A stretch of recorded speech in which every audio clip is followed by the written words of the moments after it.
ቲክቶክ አዋርድ መግባት ከፈለጋችሁ 500 ቲኬቶች አዘጋጅቼላችኋለሁ በነፃ ማለት ነው።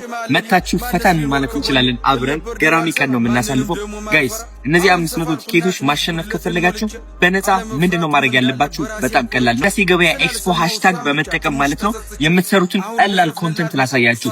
በሰልፊ ከፈለጋችሁ ቁጭ ብላችሁ በጣም ቀላል ነው። እዚህ 500 ቲኬቶች አንድ ማሸነፍ ከፈለጋችሁ ከ5000 ፎሎወር በታች መሆን አለባችሁ። ከዛ ደግሞ እኛ እንሰጣችኋለን ማለት ነው። ፈጥኖ የሰራ ይህ ኮንተንት እኛም ደግሞ ቶሎ ብለን እንመርጣለን ማለት ነው። ምንድነው ማድረግ ያለባችሁ?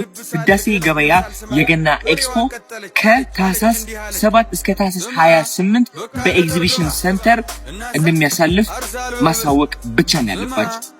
በጣም ቀላል ነው። የ10 ሰከንድ የ20 ሰከንድ ቪዲዮ የምትሆነች ካሜራችሁ እንደዚህ ታስቀምጣላችሁ፣ መናገር፣ ሃሽታጉን ተጠቅማችሁ መፖስት። ከዛኛ ቀድሞ ለፖስቱ 500 ሰዎች ቲኬት በነፃ እንሰጣለን ማለት ነው። ፈታ ስላላችሁ ከብዙ ቲክታከሮችም እንደምትገናኙ እርግጠኛ ነኝ። እድሉን ተጠቀሙበት። ወዳችኋለሁ።